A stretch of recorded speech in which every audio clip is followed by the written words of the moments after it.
rapidement, on va passer à un sujet plus ou moins annexe dans la continuité de cela, mais qu'on a déjà traité lors du séminaire dernier. Et d'ailleurs, c'est une vidéo qui avait beaucoup plu. Hein, je sais pas, je sais pas pourquoi. Je vous en avais même parlé en début de ce séminaire, il me semble. La vidéo sur les fameux banquets du mort, les fameuses joyeuses morts. Dès qu'il y a un mort, alors on va faire des banquets et on va inviter toute la famille et les amis. Donc la question, elle a été posée à Cheikh Ibn Baz, quel est le jugement du gaspillage lorsque on fait des banquets suite à la mort de quelqu'un?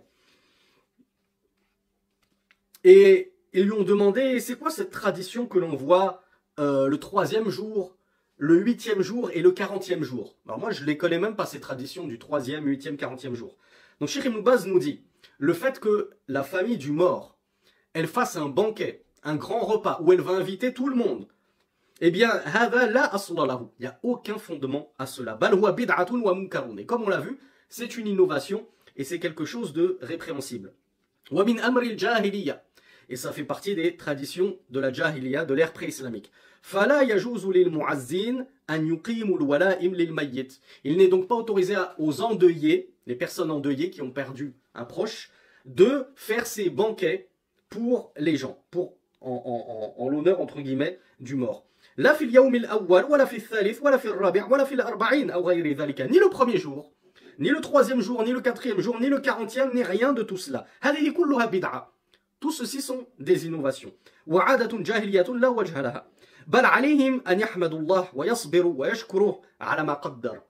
Mais ce qu'il raconte, c'est plutôt de louer Allah subhanahu wa ta'ala, de patienter et de remercier Allah subhanahu wa ta'ala pour ce qu'il a décrété. On se soumet au décret d'Allah subhanahu wa ta'ala.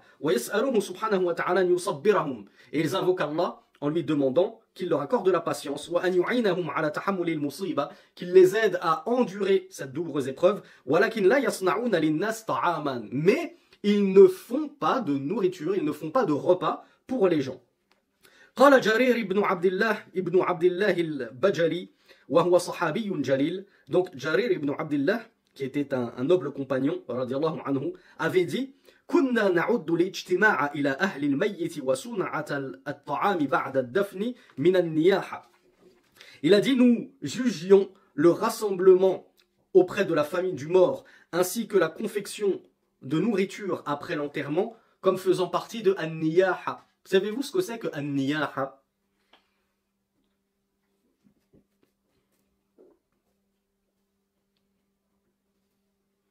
Ah oui, Hafsa me demandait est-ce que c'est une bid'a pour la femme de s'habiller en blanc pendant 40 jours lorsque le mari meurt. Oui, si elle pense que c'est religieux et si elle le fait religieusement parlant, et en pensant que c'est une obligation ou une recommandation, alors c'est une bid'a.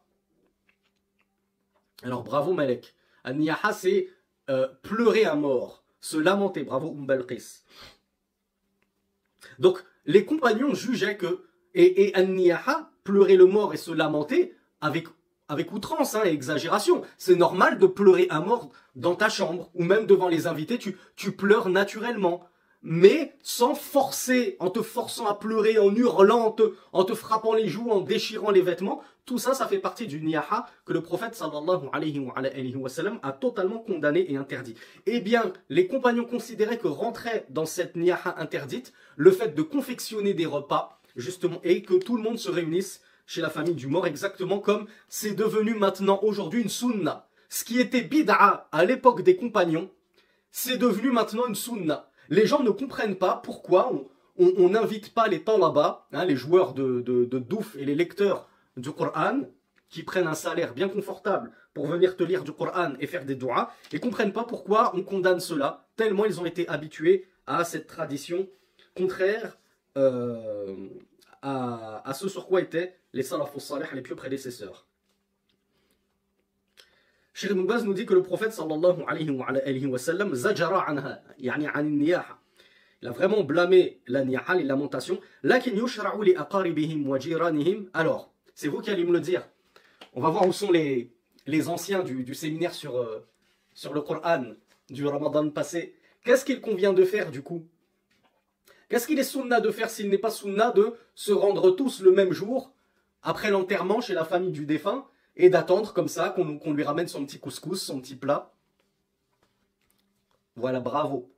Bravo. Ce qui est sunna, c'est effectivement d'aller, comme on dit, présenter ses condoléances aux morts, c'est vrai, et si possible lui ramener à manger. Ça, c'est la sunna, c'est que c'est toi qui vas ramener à manger à la veuve endeuillée. Parce qu'elle, elle n'a pas du tout la tête de faire à manger, elle vient de perdre son mari. Les filles, les fils, les enfants, ils ont tous l'estomac noué. C'est pas pour que déjà ils ont du mal à avaler le moindre grain de riz, tellement ils sont blancs, ils sont livides. Ils sont, comment on dit, affaissés, c'est comme ça qu'on dit. Ils sont tellement bouleversés, abattus, qu'ils n'arrivent pas à manger. C'est pas pour que toi t'attendes comme ça qu'on te serve ton couscous. Bon, on commence à s'impatienter là, il est déjà 19 h. Ça fait depuis 15 heures qu'on est à la maison, ils nous ont toujours rien servi à manger. Il y a des gens qui s'impatientent. Même pas un petit thé, rien du tout, non. C'est à toi justement d'aller leur porter à manger. C'est pas eux de te faire à manger à toi. Et il n'y a pas de mal à y aller comme ça, 2, 3, en groupe comme ça, mais il faut pas que ce soit un ittifaq. C'est-à-dire, faut pas que ce soit prémédité, tout le monde s'appelle, bon, on se donne tous rendez-vous à 16 h comme ça, on y va tous en même temps. Non, chacun y va lorsque cela lui est facile et lorsque cela est facile à la famille du mort. Maintenant, alhamdoulilah, on a tous des téléphones portables. Qu'est-ce qui t'empêche de passer un petit coup de fil en disant, voilà, j'aimerais vous présenter mes condoléances. À quel moment ça vous arrange le plus que je passe? Et sachez que je vais vous ramener à manger. De quoi vous avez besoin? Est-ce que vous voulez que je vous ramène du poulet? Est-ce que vous ramène des grillades, etc. De quoi vous soulager en ce moment très douloureux et très pénible. C'est ça la véritable sunna. Donc il n'y a pas de mal. Faites attention, je vois qu'il y a quelqu'un qui a lancé sa vidéo, Aries. Je vais essayer de désactiver de moi-même. Et est-ce qu'on a le droit de s'apesantir? De base, on ne s'apesantit pas. On ne reste pas des heures et des heures et des heures. Comme on l'a dit, il y en a qui viennent en milieu d'après-midi et ils vont rester jusque très tard le soir parce qu'ils attendent le dîner. Et il y en a qui restent jusqu'au lendemain parce que ce sont la famille la plus proche. Est-ce que c'est blâmable de forcément rester longtemps? Non. Si la famille du défunt n'y voit aucune objection et que ça leur fait même plaisir. Peut-être même que c'est eux qui vont te dire on est seul. La femme, elle est toute seule et elle a juste un fils unique. Ils sont horriblement seuls dans ce moment de deuil. Et donc, il se peut qu'ils vont te dire, nous, ça nous fait du bien d'avoir de la compagnie. Et ça ne me dérange pas que mon cousin, ma cousine, ils restent à la maison jusqu'au lendemain, même pendant 2 jours, et qu'ils nous aident, par exemple, à préparer à manger, à nettoyer la maison, à débarrasser ce qu'il faut débarrasser. Un bon coup de main, dans ces moments-là, parfois, ça fait beaucoup de bien. Donc, si ça ne dérange pas la famille du mort et que c'est même eux qui te le demandent, il n'y a pas de mal à rester un peu plus longtemps. Sinon, la base, c'est qu'on vient, on présente ses condoléances, on apporte un repas, on fait des douas, on essaye de remonter le moral à la personne endeuillée, on lui rappelle Allah, qu'on doit tous retourner à lui. Inna lillahi wa inna ilayhi raji'un. Allahumma ajurni fi musibati wa akhlif li khayran minha. On lui rappelle cette magnifique doua. Et ensuite, on s'en va. Tout ça, ça prend quoi? 15 minutes, 30 minutes à tout casser. Mais les gens qui restent pendant des heures, sachez que plus ils sont nombreux, et plus ça va mettre dans la gêne et l'embarras la famille du mort qui en plus n'osera pas vous demander de partir. Par respect, ils vont jamais vous dire est-ce que vous pouvez nous laisser souffler seul? Là, on a besoin d'être seul.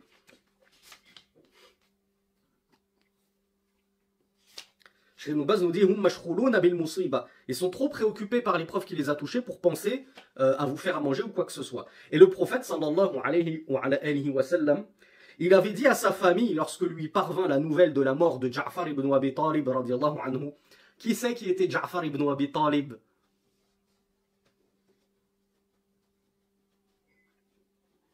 Alors par rapport au prophète sallallahu alayhi wa sallam, effectivement c'était son cousin, bravo. C'était le frère de Ali ibn Abi Talib. Et Ali étant le cousin germain du prophète sallallahu alayhi wa sallam, Ja'far était également le cousin germain du prophète sallallahu alayhi wa sallam, le fils de son oncle. Lorsque lui parvint la mort de Ja'far, qu'il aimait beaucoup, le prophète aimait beaucoup Ja'far, qui était un membre de sa famille, en plus d'être un noble compagnon, il a dit à sa famille, Ja'far il est mort dans la bataille de Mou'ta, en Jordanie. Il a dit Isna'u li ahli Ja'far ta'aman fa innahum qad atahum ma yashkhaluhum. Il a ordonné à sa famille d'aller porter de la nourriture à la famille de Ja'far. Et il leur a dit car il leur est certes venu ce qui les préoccupe. Donc c'est ça la sunna. C'est de dire allez viens on va aller porter à manger à la famille endeuillée et non pas allez viens on va aller manger chez la famille endeuillée. Regardez comment les gens ont fait de la sunna une bid'a et ils ont fait de la bid'a une sunna. D'ailleurs, les savants nous le disent. Il n'y a pas une bid'a qui ne naît sans qu'elle ne fasse mourir une sunna, la sunna qui s'y oppose.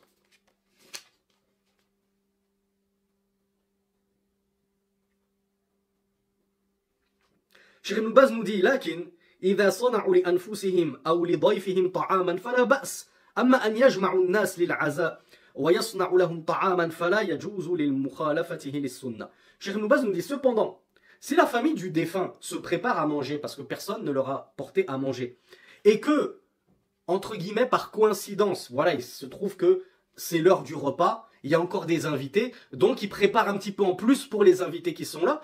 Cheikh Ibn Baz nous dit il n'y a pas de mal à se préparer à manger pour soi-même ou aux invités qui sont là. Cependant, ils ne doivent pas réunir les gens dans le but justement de préparer ce repas pour les gens. Non, là, j'ai pas préparé un repas pour la bid'a, qu'est, je sais pas comment ils l'appellent d'ailleurs, chez nos frères et sœurs africains qui pratiquent cette bid'a-là, je sais pas si ça porte un nom, mais le fait justement d'inviter, de convier les gens et de dire, voilà, et souvent on les invite en plus à l'heure du repas ou un peu avant, parce qu'on sait qu'ils vont rester jusqu'au repas, ça c'est interdit. Par contre, si la personne, voilà, elle est toujours là, et comme je vous l'ai dit, c'est par exemple un cousin, un oncle à qui j'ai demandé de rester un peu plus longtemps parce que ça me fait du bien, ben forcément qu'il va manger avec nous le soir, c'est normal. On va pas dire, non, non, c'est interdit de faire à manger aux gens, alors on se fait à manger que pour nous et toi tu vas t'acheter un grec. Non, bien sûr qu'il n'y a aucun mal à faire à manger à ceux qui sont présents dans ces moments-là. Alors, je me rappelle que par rapport à cette fatwa-là, et la vidéo est disponible sur ma chaîne YouTube, et je lui ai donné comme titre jugement d'inviter des talaba, des tolba pour lire le Coran lors du mort, et dans la miniature j'ai écrit joyeuse mort. Il y a un frère des Comores qui m'a écrit et qui m'a cité une référence d'un ouvrage qui s'appelle Al-Hawi lil-Fatawi d'Al-Imam As-Suyuti. Et donc il m'a dit, regarde telle page, Suyuti dit tout le contraire. Et comme quoi, c'est toujours précieux d'avoir des livres, parce qu'il se trouve que ce livre, je l'ai à la maison. Donc j'ai accouru à lire ce livre, lire la référence, et j'ai découvert que c'était tout le contraire de ce que le frère prétendait. Donc méfiez-vous, parce qu'on a les pro-sources, hein, les pro-cristallines, la source, ramène-nous la source, mais méfiez-vous des pro-sources et des pro-cristallines qui vous apportent des sources qui en réalité n'existent pas. Ouais, c'est dans tel livre et tel livre il a dit ça, et tu vas vérifier dans le livre, mais il a jamais dit ça. C'est toi qui as tout matrixé, c'est toi qui as tout réécrit à ta sauce. Donc il voulait me faire croire et faire croire à tous ceux qui m'ont suivi. D'ailleurs, je vous enjoins à lire son commentaire et à lire la réponse que je lui ai apportée. Là, je ne vais pas vous faire un cours audio, alors que je me suis fatigué à lui faire un pavé de réponses où j'ai tout détaillé point par point. Donc celui qui veut en savoir plus par rapport à cette soi-disant source et cette soi-disant sunna qui existerait par rapport au fait de réunir les gens et de leur donner à manger, etc., je vous renvoie à cette vidéo joyeuse mort, invité des Tolba, dans la playlist séminaire spécial Ramadan sur le Coran. Et regardez les commentaires et vous y verrez la longue réponse que je lui ai apportée. Et ça dissipera, bi'idhnillah, les doutes de tous ceux qui s'accrochent à soi-disant certains agissements de Salafus Salih qui auraient fait cela. Shattani shattani baynahuma. Il y a une différence énorme entre ce que faisaient certains Salafus Salih qui justement faisaient des aumônes et ils offraient de la nourriture en aumône pour que la récompense parvienne aux morts, et le fait que la famille du mort invite les gens à la maison pour leur servir à manger. Il y a une grande différence, et surtout, on voit aussi également pourquoi est-ce que certains salafus salih offraient de la nourriture en aumône pour le mort durant les 7 premiers jours. Donc en plus, ils faisaient ça durant 7 jours, les 7 premiers jours de la mort, et non pas le premier jour, comme le font justement les mubtadi'a, les innovateurs de nos jours. Eh bien, c'est parce que il leur est parvenu que le mort était éprouvé, tenté dans sa tombe, fitnatul qabr sab'atu ayyam. La fitna, la tentation de la tombe, elle dure durant 7 jours, selon ce qui est parvenu des salafus salih.